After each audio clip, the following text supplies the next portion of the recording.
ఈరోజు బీసీ కుల సంఘాల జేఏసీ కన్వీనర్ బాలగోని బాలరాజు గౌడ్ ఆధ్వర్యంలో ఈ మీడియా సమావేశం జరిగింది. ఈ మీడియా సమావేశం యొక్క ప్రధాన ఎజెండా ఏంటంటే, మేము చాలా సంవత్సరాలుగా అదేవిధంగా మొన్న ఢిల్లీలో చేసినటువంటి పోరాటానికి స్పందించి కేంద్ర ప్రభుత్వం దేశవ్యాప్తంగా కులగణన చేస్తామని చెప్పి ఇలా కేంద్ర మంత్రివర్గం తీర్మానం చేసింది. అందుకు తగ్గట్టుగానే నిన్న కులగణనకు సంబంధించినటువంటి రూట్ మ్యాప్ షెడ్యూల్ విడుదల చేసింది. ఈ షెడ్యూల్లో 2026లో కుటుంబాలను గుర్తిస్తాం, 2027 మార్చి తర్వాత మేము కులగణన ప్రారంభిస్తామని. దీనిని మేము తీవ్రంగా వ్యతిరేకిస్తున్నాం. 2027 అంటే ఇది 2025 సంవత్సరం, అంటే 2 సంవత్సరాల తర్వాత కులగణన మొదలు పెడుతుంటుంది. 2 సంవత్సరాల తర్వాత కులగణన మొదలు పెట్టేది ఉంటే 2025లో కులగణన చేస్తామని ఎందుకు ప్రకటించినట్టు? అంటే రాజకీయ మైలేజ్ కోసమే తప్ప బీసీల ప్రయోజనాలు మీకు పట్టాయా? దీనిని పునఃసమీక్షించాలని చెప్పి మేము కేంద్ర ప్రభుత్వాన్ని డిమాండ్ చేస్తున్నాం. కులగణన చేసేది ఉంటే ఇప్పుడు మొదలుపెట్టు. 2025 మే కాబట్టి ఈ కులగణన కోసం విధి విధానాలు రూపొందించాలి. ఈ కులగణన కోసం కేంద్రంలో కేంద్ర మంత్రులతో ఉపసంఘం ఏర్పాటు చేయాలి. దేశంలో ఉన్నటువంటి న్యాయ నిపుణులు, మేధావులు, సామాజిక ఉద్యమకారులు, బీసీ సంఘాలతోటి ఒక కమిటీ వేయాలి. ఆ తర్వాత కులగణన మొదలు పెట్టాలి. కానీ అట్లా చేయకుండా మాపో అంటే ఒక 6 నెలలు, సంవత్సరం లోపే రేపు బీసీ రాష్ట్రాలైనటువంటి తమిళనాడు, బీహార్, ఉత్తరప్రదేశ్లో ఆ రాష్ట్రాల అసెంబ్లీ ఎన్నికలు ఉన్నాయి. ఆ రాష్ట్రాల అసెంబ్లీ ఎన్నికల్లో రాజకీయంగా లబ్ధి పొందడానికి కులగణన చేస్తామని 2 ఏళ్ల ముందే ప్రకటిస్తుంది. రేపు ఆ రాష్ట్రాల్లో బీజేపీ ప్రభుత్వం ఓడిపోతుంది. మళ్ళీ బీసీలు ముఖ్యమంత్రి అవుతారు. అక్కడ అంటే కులగణన చేయరా? కులగణన ఆటకెక్కిస్తారా? కాబట్టి కులగణన మీద కేంద్ర ప్రభుత్వం చిత్తశుద్ధితో ఉండాలి అని చెప్పి మేము డిమాండ్ చేస్తున్నాం. కులగణన మీద చిత్తశుద్ధి లేకపోతే బీసీలకు ఇవాళ అందని ద్రాక్షమే మిగిలిపోతుంది తప్ప బీసీలకు ఒరిగేది ఏమీ లేదు. కాబట్టి ఈ షెడ్యూల్ని సవరించాలని చెప్పి ఈరోజు జరిగినటువంటి సమావేశం ద్వారా మేము డిమాండ్ చేస్తున్నాం. ఈరోజు ఒకవేళ మీరు కనుక షెడ్యూల్ని సవరించకపోతే ఈ జూన్ 2వ వారంలో హైదరాబాద్లో బీసీ కుల సంఘాలు, బీసీ మేధావులతోటి ఒక విస్తృతస్థాయి సమావేశం పెడతాం. ఆ తర్వాత జూలై 2వ వారం నుంచి ఢిల్లీలో మా ఉద్యమాన్ని ఢిల్లీలో మకాం వేసి ఢిల్లీకి విస్తరింపజేస్తాం. జూలై 21 నుంచి దేశంలో పార్లమెంట్ సమావేశాలు నడుస్తాయి. పార్లమెంట్ సమావేశాలు ప్రారంభమవుతున్నాయి. కాబట్టి ఆ పార్లమెంట్ సమావేశాల సందర్భంగా దేశంలో అఖిలపక్ష సమావేశం పెడతాం. అదేవిధంగా దేశంలో ఉన్నటువంటి ఓబీసీ సంఘాలను, ఓబీసీ ఉద్యోగులను, కుల సంఘాలను, మేధావులను అందరిని ఏకం చేస్తాం. కులగణనని గౌరవ ప్రధానమంత్రి నోటితోటి కులగణన వచ్చిందంటే అది జీవో ఉండాలి, వెంటనే ప్రారంభించేది ఉండాలి. అట్ట కాకుండా ఓ స్త్రీ రేపురా అన్నట్టు ఏదో తూతూ మంత్రంగా కులగణన చేస్తామని అంటారు.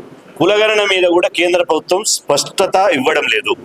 ఎందుకంటే కులగణన దేనికోసం చేస్తున్నారు, ఎందుకోసం చేస్తున్నారు? కులగణన చేయాలని మేము డిమాండ్ ఎందుకు చేస్తున్నామంటే, కులగణన చేస్తే మా కులాల జనాభా లెక్కలు తేలుతాయి, బీసీల జనాభా ఎందుకు తేలుతుంది.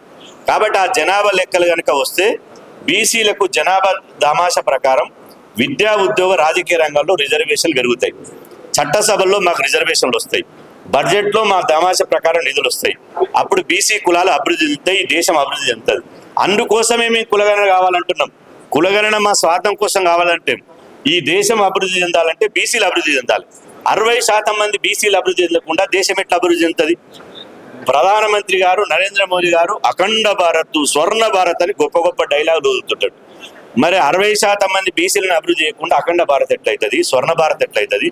కాబట్టి అఖండ భారత్, స్వర్ణ భారత్ కావాలంటే మీరు కులగణన మొదలు పెట్టాలి. ఎలాంటి మీనమేషాలు లెక్కకుండా, ఎలాంటి డైలాగులు వదిలి, ఎలాంటి ఆటంకం లేకుండా, ఆలస్యం లేకుండా, ఎలాంటి సందేహాలకు, అనుమానాలకు తావు లేకుండా తక్షణమే కులగణన ప్రారంభించాలి. ఈ కులగణన ప్రారంభించి ఈ కులగణన బీసీ రిజర్వేషన్ల పెంపు కోసమే అని ప్రకటించాలి. బీసీలకు బడ్జెట్ల పెంపు కోసమే అని చెప్పి కేంద్ర ప్రభుత్వం ప్రకటించాలి. గతంలో కులగణన బ్రిటిష్ ప్రభుత్వం 1931లో చేసింది, తర్వాత చేయలే. ఆ తర్వాత 2011 తూతూ మంత్రంగా చేసారు. దాని మీద నిపుణుల కమిటీ చేసారు, ఇంతవరకు ప్రకటించలేదు. కాబట్టి ఉద్యమాన్ని మేము ఇంకా ఉధృతం చేస్తాం. అందరూ ఏమనుకుంటారంటే ఈ బీసీల ఉద్యమం అయిపోయింది, కులగణన తెలంగాణలో కులగణన రేవంత్ రెడ్డి గారి ప్రభుత్వం మీద, కాంగ్రెస్ ప్రభుత్వం మీద పోరాటం చేసి తెలంగాణలో సాధించరు, రేపు ఢిల్లీలో పోరాటం చేసి బీసీ పోరుగర్జన పెట్టి ఢిల్లీలో సాధించారంటారు. ఇది పాక్షిక విజయం మాత్రమే. కులగణన ప్రారంభమై ఎన్యుమరేటర్లు ప్రధానమంత్రి ఇంటికి, ముఖ్యమంత్రి ఇంటికి, బీసీల ఇంటికి పోయిన తర్వాత కులగణన ప్రారంభమైనట్టు లెక్క. కులగణన ప్రారంభమై సంపూర్ణంగా జరిగి అది ముగిసి కులగణన వివరాలు అధికారికంగా వెల్లడించి కులగణన తామాష ప్రకారం బీసీలకు రిజర్వేషన్లు పెంచే వరకు గల్లీ నుంచి ఢిల్లీ వరకు మా రాజకీయ పోరాటం ఉంటుంది. బీసీల పోరాటం ఇది సంక్షేమ పోరాటం కాదు, బీసీల పోరాటం రాజకీయ పోరాటం. ఈ పోరాటంలో ఏ పార్టీ వచ్చినా ఏ నాయకుడు వచ్చినా బీసీ బిడ్డలు ఎవరు వచ్చినా అందరినీ కలుపుకొని పోతాం. ఖచ్చితంగా మాకు కావాల్సింది సాధించాల్సింది మా హక్కులు. కాబట్టి ఇవాళ గల్లీ నుంచి ఢిల్లీ దాకా గొంతెచ్చి నినదించి మా హక్కులు కాపాడు కోసం మా పోరాటం మొదలు పెడతాం. కాబట్టి ఈ ఉద్యమాన్ని ఇవాళ ఇంతటితో ఆపకుండా దేశవ్యాప్తంగా ఉధృతం చేయాలని చెప్పి మీ ద్వారా మేము పిలుపునిస్తాం.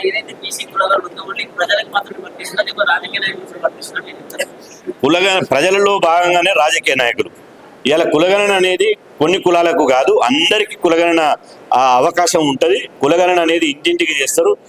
భారతదేశంలో 142 కోట్ల మంది ఉన్నారు. 142 కోట్ల మంది కులగణన చేస్తారు. 142 కోట్ల మంది జనాభా లెక్కలు చేస్తారు కదా, అందుకనే జనగణనతో పాటు కులగణన అని చెప్పారు. కాబట్టి ఈ జనగణనతో పాటు కులగణన చేస్తారు.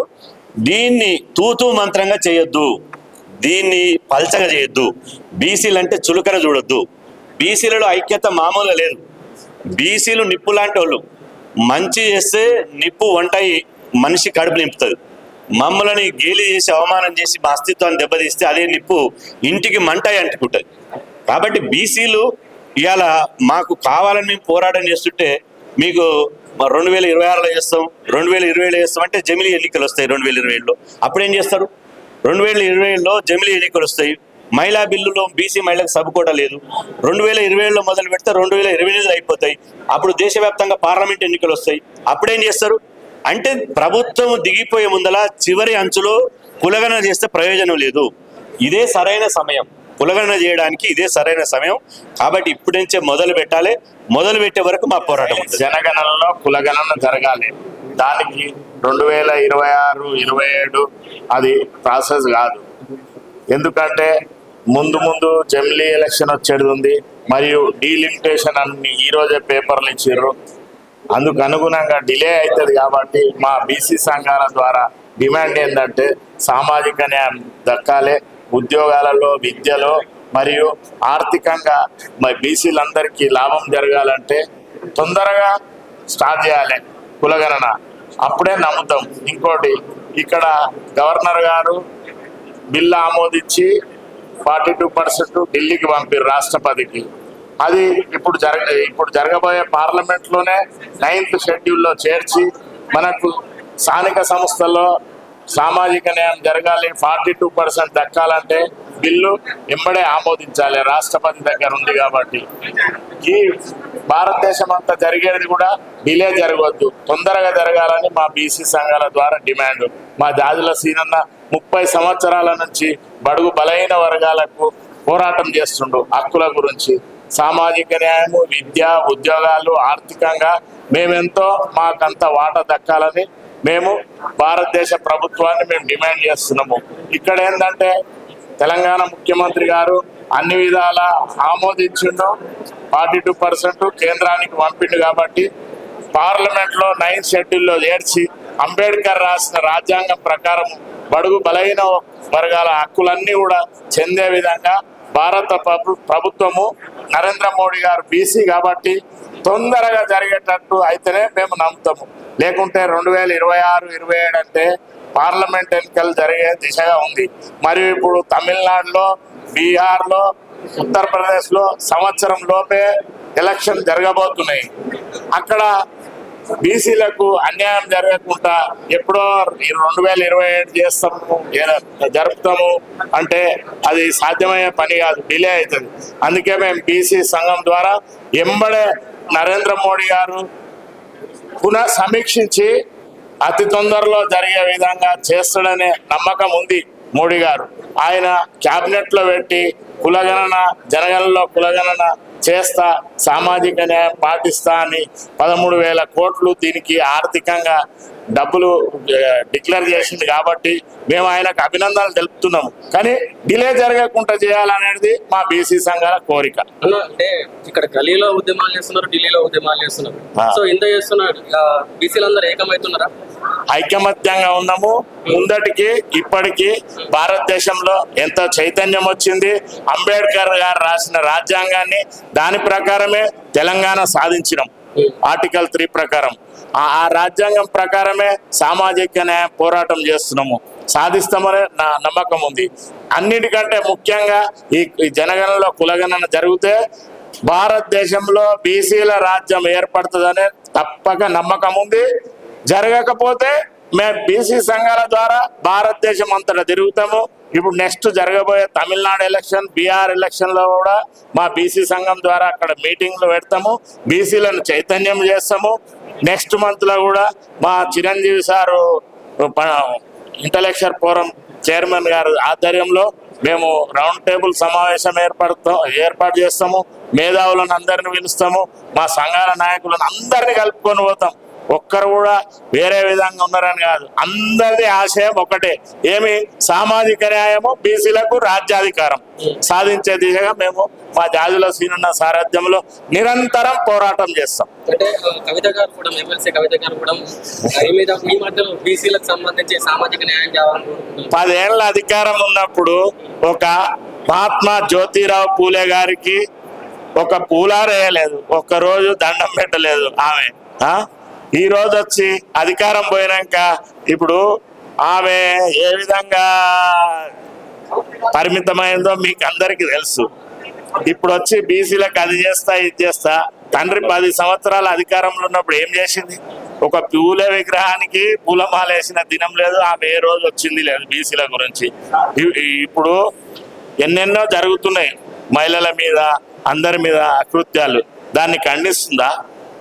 అధికారం పోయింది కాబట్టి అది దొంగేట పేడుస్తుంది అంతేగాని ఎక్కడ బీసీలకు న్యాయం చేయాలని ఉంటే తండ్రి ఉన్నప్పుడు ఎందుకు చేయలే?